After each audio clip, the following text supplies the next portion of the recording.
여러분 안녕하십니까?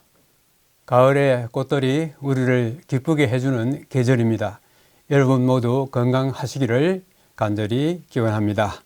오늘은 사도행전 연구 제16장 2차 선교여행 그 첫 부분을 시작하도록 하겠습니다. 오늘의 말씀은 사도행전 16장 30절 31절을 중심으로 해서 말씀을 드리도록 하겠습니다. 선생들이여, 내가 어떻게 하여야 구원을 받으리이까? 주 예수를 믿어라. 그리하면 너와 네 집이 구원을 받으리라. 오늘 이 성경 말씀은 매우 잘 알려진 그런 말씀입니다. 오늘은 세 가지의 주제를 가지고 말씀을 드리도록 하겠습니다. 첫째는 소아시아 전도, 그곳에 중심 인물로 등장하는 디모데, 그리고 유럽 전도, 빌립보 지역의 전도 활동을 말씀드리고, 마지막으로는 그 빌립보에서 간수가 회심한 그 내용을 말씀드리도록 하겠습니다. 먼저 이 말씀의 배경으로서는 바울과 바나바는 안디옥에서 주의 말씀을 가르치며 전파하니라. 며칠 후에 바울이 바나바더러 말하되 우리가 주의 말씀을 전한 각 성으로 다시 가서 형제들이 어떠한가 방문하자. 사도행전 15장 35절과 36절에 있는 말씀입니다. 그 다음 여기에 39절에서 41절까지 있는 말씀 보면은 제2차 선교 여행을 떠날 때에 지난번 1차 선교 여행에서 너무 힘들어서 중도에서 포기하고 돌아온 이 마가를 데려갈 것이냐 말 것이냐 하는 이 문제로 바울과 바나바 사이에 심히 다투었습니다. 그래서 여기 있는 말씀처럼 서로 심히 다투어 피차 갈라서니 바나바는 마가를 데리고 배 타고 그브로로 가고 바울은 실라를 택한 후에 수리아와 길리기아로 떠났다고 그렇게 이야기하고 있습니다. 지금 여기에 오른편에 있는 이 지도를 보시면은 저기 바나바와 이 마가는 구브로 섬으로 떠났습니다. 이 구브로 섬은 사도행전 4장 36절에 보면은 바로 바나바의 고향이라고 그렇게 이야기하고 있습니다. 또 이 마가는 바울의 생질 또는 조카로서 친척 관계이기 때문에 바나바가 마가를 데리고 떠난 것은 어떤 면에서는 매우 자연스러운 것입니다. 오늘 이 바나바가 마가를 데리고 자기의 고향인 구브로 섬으로 떠난 이후에 바나바의 이야기는 더 이상 사도행전에 나타나 있지 않고 있습니다.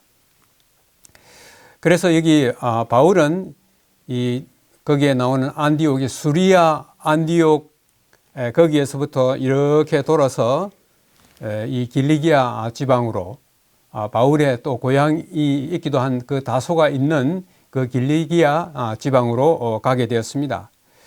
그래서 여기에서 이제 전도가 시작되는 그 지역을 우리가 흔히 소아시아라고 그렇게 하고 있는데, 소아시아는 오늘날의 터키를 중심으로 한 그 인근의 나라들을 일컫고 있습니다.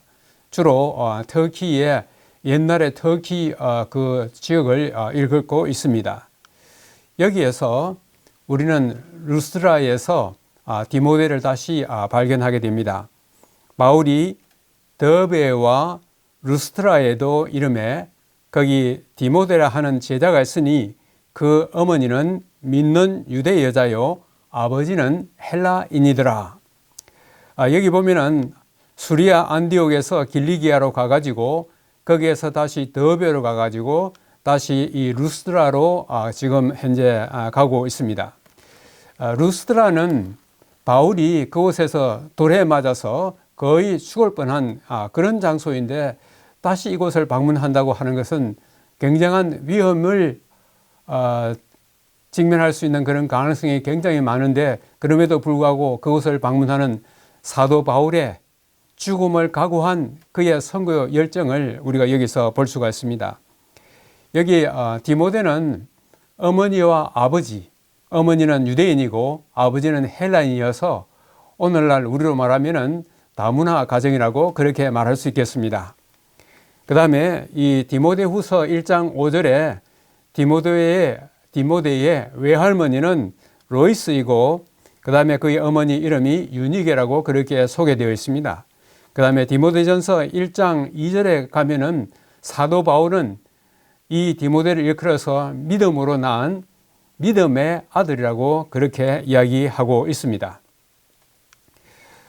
그 다음에 바울이 그를 데리고 이제는 이방 지역에 선교 여행을 떠나고자 할 때에 그 지역에 있는 유대인들로 말미암아서 그를 데려다가 할례를 행하니, 이는 그 사람들이 그의 아버지는 헬라인인 줄 알미라. 바로 이 디모데가 어떤 면에서는 다문화 가정이어서 그런 문화를 갖고 있지 아니한 지역에 가게 될 때, 특별히 유대인들이 사는 그 지역에 가게 되었을 때 이방인이 할례를 받지 않음으로 인해서 그의 사업이 방해받을 것을 염려한 나머지 디모데에게 할례를 행하게 되었습니다. 그러니까 여기에서 이제 루스라에 가서 이렇게 되는데, 여기 우리 사도행적에도 이런 말씀이 있습니다. 바울은 이 도시 저 도시로 여행하면서 여러 곳에서 종종 유대인 해당뿐만 아니라 다른 집회 장소들에서 그리스도를 전할 기회를 가지곤 했습니다. 만일 그의 동료 중 하나가 할례를 받지 않는 것이 알려진다면 유대인들의 편견과 증오로 말미암아서 그의 일이 크게 방해를 받을 수 있었습니다. 그래서 디모데 개인이 유능한 앞으로 전도자로서 또 앞으로 지도자로서의 그런 소양을 갖고 있을지라 할지라도 이런 외형적인 어떤 조건 때문에 방해를 받을 수 있기 때문에 사도 바울은 디모데에게 할례를 행하게 되었습니다. 꼭 할례를 받아야만 어떻게 되는 것이 아니었지만은 이 전도 활동에 장벽이 될 만한 그런 하나의 장벽은 걷고 떠나는 바울의 모습을 여기에서 볼 수가 있습니다. 이 바울과 함께 그 일행이 이 지역을 갖다가 방문하면서 얼마 전에 예루살렘 총회에서 결의된 그 내용들을 그 지역에 전파하였을 때, 전해주었을 때에 어떤 효과가 일어났는지를 여기 있는 이 16장 4절과 5절에서 이렇게 말씀하고 있습니다. 여러 성으로 다녀갈 때에 예루살렘에 있는 사도와 장로들이 작정한 규례를 그들에게 주어 지키게 하니, 이에 여러 교회가 믿음이 더 굳건해지고 수가 날마다 늘어가니라. 이 복음의 질서를 위하여 총회가 정한 규칙들이 큰 효과를 발휘하는 것을 볼 수가 있습니다. 믿음의 혼란이 있을 때에 그것을 바로잡아 주는 것은 매우 아주 중요한 사실이라고 하는 것을 오늘 여기에서 볼 수가 있습니다. 이제 이들이 점차 이 소아시아 지역을 여러 곳으로 이제 여행하면서 전도를 하고 있는데, 거기에서 하나의 어떤 면에서는 문제가 생기게 된 것입니다. 바로 그것은 뭐냐면은 이 성령께서 그들이 소아시아 지역에서 계속적으로 머물러 있는 것을 원치 아니하고 다른 곳, 곧 유럽으로 그들의 발걸음을 옮기라고 하는 그런 지시가 나와 있습니다. 그래서 그들의 선교 진로 변경이 일어나고 있는데, 성령이 아시아에서 말씀을 전하지 못하게 하시거늘 그들이 부르기아와 갈라디아 땅으로 다녀가 무시아 앞에 이르러 비두니아로 가고자 애쓰되 예수의 영이 허락지 아니하시는지라. 오늘 여기에서 성령이 아시아에서 말씀을 전하지 못하게 하시거늘, 그 다음에 둘째 절에서는 예수의 영이 허락하지 아니하시는지라 이렇게 이야기하고 있습니다. 지금 여기에 이 바울과 그의 일행이 이 소아시아에서 전도하고자 했던 그 지역이 이 오른편에 있는 지도에 이렇게 나타나고 있습니다. 그들이 길기아에서 부르기아로 가가지고 갈라디아로 갔다가 그 다음에 무시아로 갔다가 마침내는 저 북쪽에 있는 비두니아로 가려고 그렇게 했습니다. 그런데 성령께서 거기에서 비두니아로 가려고 하는 그들의 발걸음을 스톱시키고 다른 방향으로 그들의 발걸음을 가도록 그렇게 지시했습니다. 이 드로아라고 하는 그곳에 바울이 도착했을 때 거기에서 바울은 환상을 보게 되었습니다. 여기에 8절과 9절에 보면은 복음이 소아시아를 넘어 유럽에 선포될 때가 이르렀다. 바울과 그의 동료들이 유럽으로 갈 준비가 되어 있었다. 바로 그들이 유럽으로 갈 수 있는 그런 하나의 여건이 마련된 것은 바로 바울이 드로아에서 본 환상 때문이었다고 하는 것을 여기서 이야기하고 있습니다. 이 왼편 그림은 드로아의 유적지, 오늘날도 남아있는 드로아의 유적지인 것입니다. 그 환상의 내용이 이렇습니다.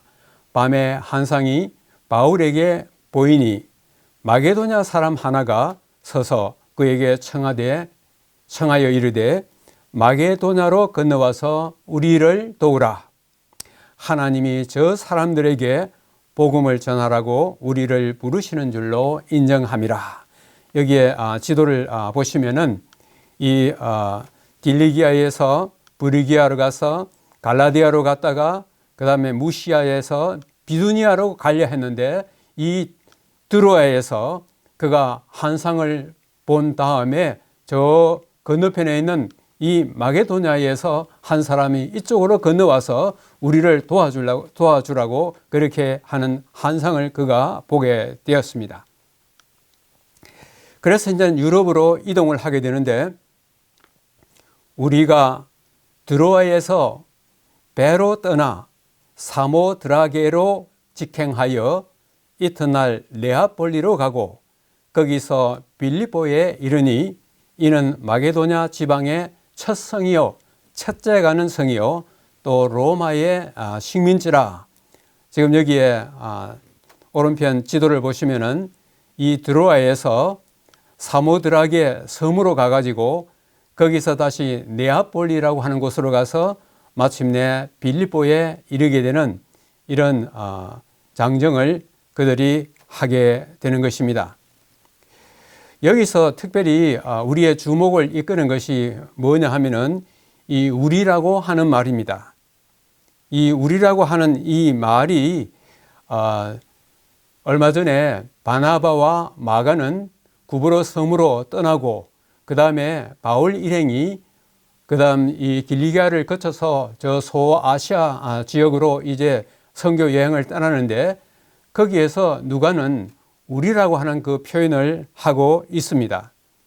그래서 여기에 나오는 이 우리라고 하는 그 표현 속에는 더 이상 이제 바나바와 마가의 행적은 거론되지 않고 있고 그 다음에 지난 시간에 우리가 보았던 예루살렘 총회에서 일어나서 잠시 이야기를 했던 그 베드로의 행적도 더 이상 나오지 않고 바울과 그의 일행이 이 소아시아를 거쳐서 유럽 지역에 복음을 전하는 그 하나의 행적이 계속되고 있습니다. 여기 나오는 이 빌립보는 이 마케도니아 이 도시, 이 마케도니아는 고대 그리스의 한 지역에 속하는 것입니다. 그런데 여기에 나오는 이 빌립보는 매우 중요한 그런 하나의 도시로서 나중에 사도 바울이 그가 보낸 편지들 가운데 우리가 흔히 아는 옥중서신이 있습니다. 그 옥중서신, 바울이 옥에 있으면서 편지를 보낸 그 네 편의 그 편지가 있는데 거기에는 에베소, 빌립보, 골로새, 빌레몬 이 네 곳에 옥중서신으로 알려진 그 편지들이 보내졌는데 그 중에 하나가 바로 이 빌립보에 사도 바울이 보낸 그곳입니다. 여기에 그 사도행적에는 이런 말씀이 또 있습니다. 마게도니아의 요청은 지체할 수 없는 긴급한 것이었다. 유럽으로 가는 그 여행길에 바울과 실라와 디모데와 동행한 누가는 바울이 그 환상을 본 후에 유럽으로 갔다고 하였습니다.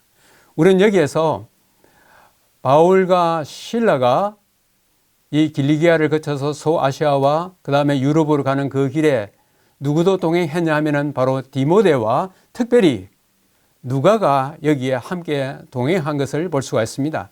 그러므로 여기에는 바울을 포함하여 4명이 이 제2차 선교 여행을 계속하고 있는 것을 보게 되는 것입니다.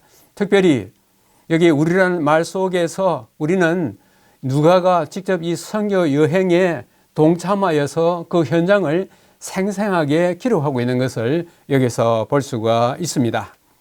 자, 이곳 빌립보에서 우리는 한 여인을 갖다가 만나게 되는 것입니다.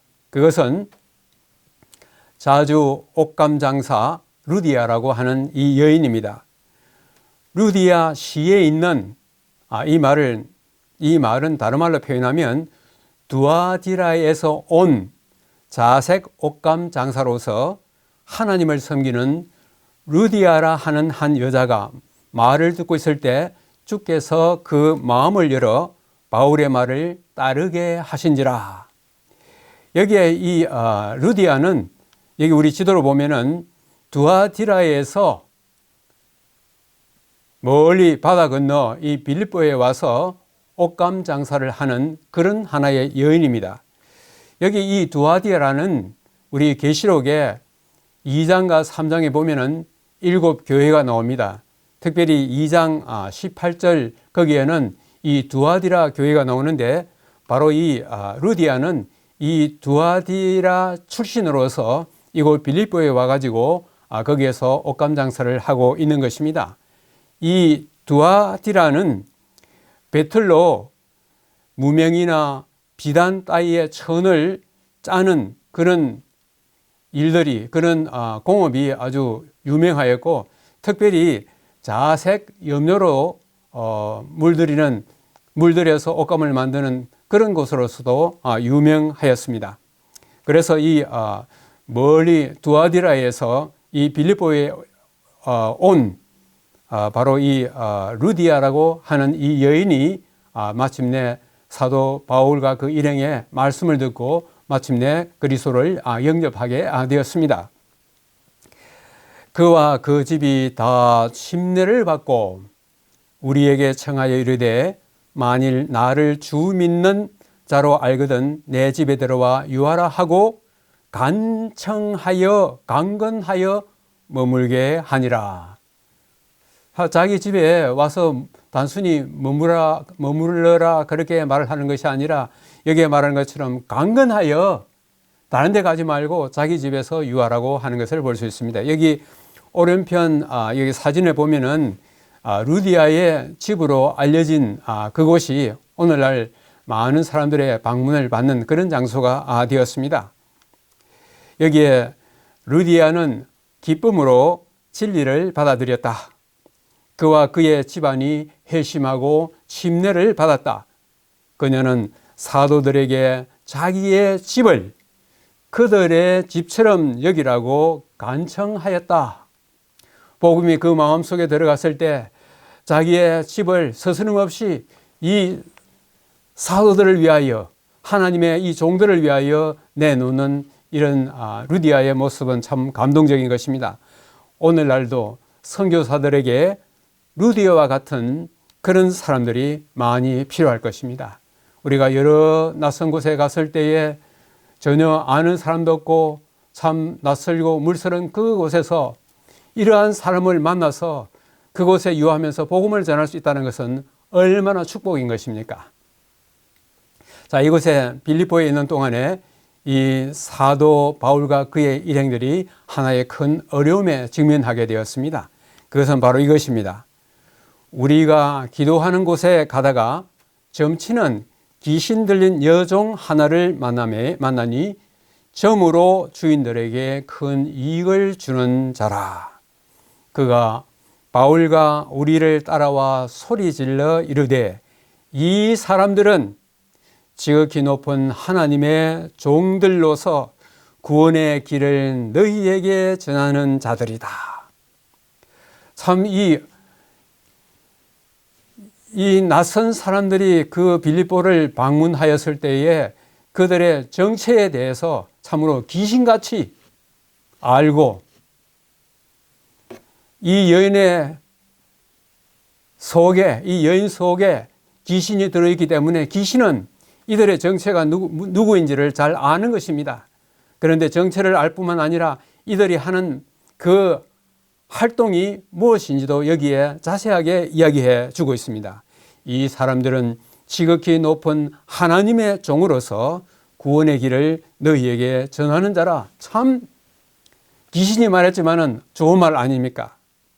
그런데 사도 바울은 이 귀신이 이런 말을 계속적으로 할 때에 바울의 마음이 심란했습니다. 이같이 여러 날을 하는지라 바울이 심히 괴로워하며 돌이켜 그 귀신에게 이르되 예수 그리스도의 이름으로 나오라 하니 귀신이 즉시 나오니라. 사도 바울이 이야기한 것은 그 여인에게 이야기한 것이 아니라 그 여인 속에 있는 그 귀신에게 이 이야기를 하고 그 여인에게서 나오라고 한 것입니다. 이 귀신은 이 사람들은 지극히 높으신 하나님의 복음을 전하고 사람을 구원하기 위하여 이곳에 온 자들이라는 아주 좋은 이야기를 해주었는데 왜 사도 바울은 그 여인에게서부터 귀신아 나오라 그렇게 했을까요? 그 이상하지 않습니까? 이 귀신 들린 여인은 사탄의 특별한 대리자였다. 사탄은 그의 나라가 침범당하고 있는 것을 알았다. 이 여인이 한 말은 진리에 상처를 입혔다. 왜냐하면 하나님과 성령의 능력으로 말씀한 이 사도들이 마치 사탄의 밀사로서 이 여인과 동일한 영에 의해 행동하고 있다고 사람들은 믿게 되었다. 왜냐하면 이 귀신 들린 이 여인을 통해 가지고 사람들이 과거의 비밀과 장래에 일어날 일들을 갖다가 참으로 아주 정확하게 맞추기 때문에 이 사도 바울과 그의 일행이 와서 전하는 이 복음도 바로 이 동일한 영에 의해서 귀신의 영에 의해서 그렇게 된다고 사람들이 믿게 되었기 때문에 사도 바울은 그 여인에게서부터 귀신아 나오라고 그렇게 명한 것입니다. 바로 이 일로 인해 가지고 이 바울과 그 일행은 어려움에 직면하게 되었습니다. 여기에 여종의 주인들은 자기 수익의 소망이 끊어진 것을 보고 바울과 실라를 붙잡아 장터로 관리들에게 끌고 갔다고 그렇게 이야기하고 있습니다. 이 사람들이 보통 때는 그저 가만히 있지만은 자기들이 하는 일에 방해가 된다고 생각하면 아무리 좋은 것이라도 그것을 참지 못하는 것이 사람의 심리인 것 같습니다. 오늘 여기에 바울과 실라가 특별히 여기에 투옥되었는데 그들을 깊은 감옥에 가두고 한밤중에 바울과 실라가 기도하고 하나님을 찬송하며 제수들이 듣더라. 이에 갑자기 큰 지진이 나서 옥터가 움직이고 문이 곧 다 열리며 모든 사람의 매인 것이 다 벗어졌다. 그렇게 이야기하고 있습니다. 여기에 여기 왼편 그림에 보면은 바울과 실라가 옥에 갇혀 있습니다. 디모데와 누가는 어떻게 되었는지 여기에 말이 없지만은 하여튼 이 바울과 실라가 이 감옥에 이제 갇히게 되었는데 여기에 이것을 갖다가 깊은 감옥이라고 그렇게 이야기하고 있습니다. 로마의 감옥은 일반적으로 세 종류로 분류되고 있습니다. 첫 그 감옥은 가장 보편적인 감옥으로서 햇빛도 들어오고 좋은 공기도 마실 수 있는 그런 곳입니다. 그 다음에 두 번째 감옥은 내옥, 저 안쪽에 있는 그런 감옥으로서 견고한 빗장을 쥐고 발에 착고를 채우는 그런 곳입니다. 그 다음에 세 번째, 제일 아주 좋지 아니한 감옥은 지하 감옥인 것입니다. 이것은 장차 사형을 받을 이 사형수를 가두는 곳이 바로 이 지하 감옥입니다. 어쩌면 사도 바울이 나중에 로마에 가서 그가 순교하기 직전에 갇혔던 그 감옥이 어쩌면 지하 감옥이었는지도 모릅니다.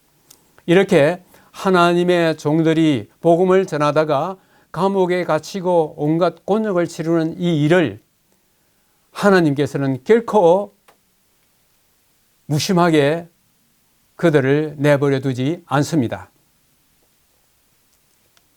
하나님은 그의 종들을 잊지 않으셨다. 온 하늘은 그리스도를 위하여 고통받는 사람들에게 관심을 기울였다. 천사들이 이 감옥에 보내졌다. 그들의 발걸음에 땅이 진동하였다. 묵직하게 잠겨진 옥문들이 활짝 열렸다. 사슬과 족쇄들이 제수들의 손과 발에서 풀렸고 찬란한 빛이 감옥을 휘감았다. 우리는 여기에서 하나님의 종들이 복음을 전하다가 어려움에 처해 있었을 때에 하늘은 그들을 무관심한 채로 그대로 버려두는 것이 아니라고 하는 것을 우리는 여기서 볼 수가 있습니다. 첫째는 하나님이시고 그 다음에 온 하늘이 그리스도를 위하여 고난당하는 그 종들을 대하여 깊은 관심을 가지고 바라다 보고 있고 단순히 그럴 뿐만 아니라 천사들이 파견되어서 그들을 구출한다고 하는 것입니다. 지난번 사도 베드로도 감옥에 갇혀 있었을 때에 무려 16명이나 되는 많은 이 군인들이 지키는 이 감방이라 할지라도 천사가 들어가서 그 베드로를 끌어낼 때에 그 모든 그 옥문들이 열리고 그 차고 있었던 그 착고들이 다 자연히 다 풀리게 되어서 이 감옥을 나서는 이 베드로의 경험을 우리가 보았듯이 오늘 여기에서 사도 바울과 실라도 동일한 경험을 여기서 하고 있는 것입니다. 인간의 힘은 하나님 앞에서 아무것도 아닌 것입니다. 그러므로 우리는 하나님의 인도하심에 대해 절대적인 믿음을 가져야 하는 것입니다. 어떤 어려움을 당했을 때에 하나님 도대체 무엇 하십니까? 내가 이런 시련을 당하고 있는데 하나님 도대체 어떻게 하고 계십니까? 왜 하늘은 이렇게 무심하십니까? 우리가 그렇게 이야기할지 모르겠지만은 오늘 이 사건을 통하여 볼 때 온 하늘이 우리가 당하는 그 어려운 시련에 대하여 그 어려운 고난에 대하여 결코 무관심하고 있지 않다는 사실입니다. 그리고 하나님께서 천사들을 보내어 그들을 구출한다는 이 사실 앞에서 오늘날 우리들에게 있어서도 동일한 그 은혜가 임할 수 있다는 사실을 여기에서 이야기하고 있습니다. 자, 이 참 어려움에 처해 있는 바울과 실라가 그 감옥 속에서도 하나님께 기도하고 더군다나 하나님께 찬양을 할 때에 그 감방에 있던 모든 제수들이 이 이상한 광경을 목도하면서 그들이 그 노래 소리를 듣게 되었습니다. 이런 천사들이 그 천사들의 발걸음이 그 옥에 당도했을 때에 큰 지진이 일어나고 집들이 심하게 흔들리는 이것 때문에 이 간수들이 급히 이 감방으로 달려왔습니다. 여기에 이 간수는 모든 문이 다 열리고 그래서 모든 지수들이 다 도망갔다고 생각하고 자기가 이제 그렇게 되면은 이제는 책임을 물어서 결국 자기가 사형당한 것을 알고 그런 어려운 어떤 고통이 자기에게 이르기 전에 검을 들어서 자결을 하려고 그렇게 했습니다. 그때에 사도 바울이 그 검을 갖다가 놓아라. 한 사람도 도망치지 않고 여기 다 있다. 그렇게 했을 때에 이 간수는 자기가 제2의 생명을 얻게 된 그 순간에 그가 무엇을 말할 수 있게 되었겠습니까? 간수는 사도들의 생명을 구하기 위하여 하나님의 기적적인 방법으로 개입하신 것을 알았다. 또한 귀신 들린 여인의 말이 떠올랐다. 이 사람들은 지극히 높은 하나님의 종으로서 구원의 길을 너희에게 전하라는 이 두 가지의 사실을 생각하고 이게 보통 일이 아니라고 하는 특별한 것이라고 하는 것을 그가 생각하고 바로 바울과 실라에게 이런 말을 외치지 않을 수가 없었습니다. 오늘 읽은 그 본문의 말씀이기도 합니다. 선생들이여, 내가 어떻게 하여야 구원을 받으리이까? 주 예수를 믿어라. 그리하면 너와 네 집이 구원을 받으리라. 여기서 우리는 한 가지 참 흥미있는 것을 볼 수가 있습니다. 여기에 선생들이요 그렇게 번역이 되어 있는데 원래 선생들에 해당되는 이 헬라어가 따로 있습니다. 그런데 여기에 보면은 선생들이요 하는 이 말이 키리오이라고 하는 아주 특별한 단어가 여기에 사용되었습니다. 그 다음에 이 간수가 이렇게 이야기했을 때 사도 바울이 한 그 답변에 주 예수를 믿으라 했을 때 그 주에 해당되는 말도 키리온입니다. 똑같은 말이에요. 왜 선생들이면은 선생들이라는 말로 기록하지 아니하고 주 예수를 믿으라 하는 그 주에 해당되는 똑같은 단어를 여기에 사용했는지 매우 흥미가 있는 것입니다. 어떤 면에서는 그가 아직까지 주 예수 그리스도를 아직 알지 못하고 있지만은 마치 이 바울과 실라가 그의 생명을 구해준 이 간수에게 있어서는 마치 주와 같았을지도 모를 일이었습니다. 그렇기 때문에 여기에 선생들이요 이렇게 번역된 이 말이 키리오이라고 하는 그 다음에 주 예수를 믿으라 했을 때 그 주에 해당되는 똑같은 단어가 여기에 사용됐다고 하는 것은 상당히 의미가 있는 것입니다.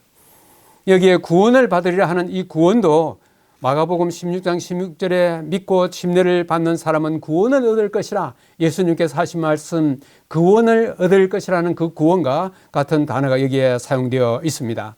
이렇게 해서 그 간수와 그의 온 가족이 그 밤에 예수님을 믿고 침례를 받았습니다. 그 밤 그 시각에 간수가 그들을 데려다가 그 맞은 자리를 씻어주고 자기와 그 온 가족이 다 침례를 받았습니다. 자, 이렇게 해서 이 빌립보에서 그 일들을 다 마치고 그렇게 했을 때에 다음날 아침에 이 사도 바울과 그 일행을 이제는 감옥에서 풀어주려고 했을 때에 바울은 자기가 가지고 있던 그 시민권을 활용했습니다. 바울이 로마 사람인 우리를 죄도 정하지 아니하고 공중 앞에서 때리고 옥에 가두었다가 이제는 가만히 내보내고자 하느냐? 그 당시에 로마 법에 의할 것 같으면 로마 시민을 정당한 재판 과정을 거치지 아니하고 그들을 감옥에 가두거나 혹은 때리거나 채찍질을 하는 그런 일이 있으면 이것은 로마 법에 저촉되는 것이어서 이 일을 행한 그 관리들이 엄중한 문책을 당하게 되었습니다. 그렇게 되었을 때에 그들이 와서 용서를 빌고 바울과 그 일행을 돌려보낸 그 일을 여기서 볼 수가 있습니다. 우리도 이것을 보면서 우리에게도 어떤 일을 당했을 때에 우리가 활용할 만한 어떤 것이 있으면은 그것을 적절하게 활용하는 것은 참 좋은 일이라고 그렇게 생각이 되는 것입니다.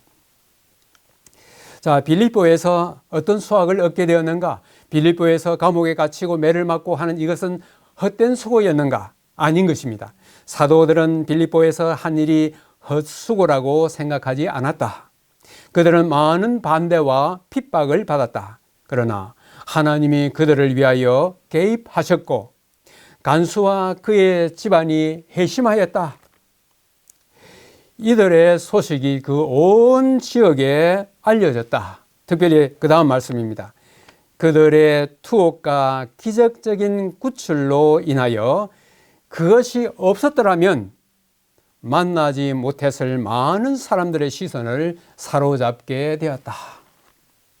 우리는 복음을 전하는 과정에 있어서 어떨 때는 우리가 예상하지도 못했던 그런 억울한 일을 당하고 어떤 어려운 일을 경험하게 되었을 때에 그것이 헛수고라고 그렇게 생각할 수가 있는 것입니다. 그러나 그것 자체가 이것이 아니었으면 도무지 만날 수 없었던 그런 사람들을 만날 수 있는 귀한 계기를 마련해 준다는 사실을 우리가 여기서 볼 수가 있는 것입니다. 그래서 이 감옥에서 풀려난 바울 일행은 다시 리디아의 집으로 갔습니다. 두 사람이 옥에서 나와 리디아의 집에 들어가서 형제들을 만나보고 위로하고 가니라. 이렇게 해서 바울과 그 일행이 소아시아를 거쳐서 유럽의 첫 성이 되는 이 빌립보에 가서 그들이 2차 선교 여행을 한 그 내용이 16장에서 이것으로 끝나고 있습니다. 우리는 그 다음 장에서 제2차 선교 여행이 계속되는 것을 볼 수 있습니다. 오늘의 말씀을 요약하면은 소아시아의 전도 가운데서 거기에 디모데를 만난 이야기와 그 다음에 유럽으로 건너가서 빌립보에서 이 사도 바울과 그 일행들이 경험했던 그 일, 특별히 빌립보 간수가 이 회심한 그 아주 중요한 아주 감동적인 그 내용을 우리가 오늘 여기에서 보게 되었습니다. 다시 오늘의 말씀을 한번 본다면은 선생들이여 내가 어떻게 하여야 구원을 받으리이까? 주 예수를 믿어라. 그리하면 너와 내 집이 구원을 받으리라. 간수의 이 질문은 오늘날 하나님을 알지 못하는 많은 사람들이 참으로 던져야 할 소중한 질문인 것입니다. 오늘 이 말씀을 마치면서 2차 선교 여행에 대한 조그만 글을 한번 남겨보았습니다. 2차 선교 여행. 오 바울이여, 돌에 맞아 죽을 뻔한 그곳을 어찌 다시 방문하셨소? 그 머나먼 길을 어찌 다 다니셨소? 투옥과 채찍도 어찌 마다하지 아니하였소? 그래요, 잠시 받는 환난이 영원한 영광과 비교할 수 있으리까?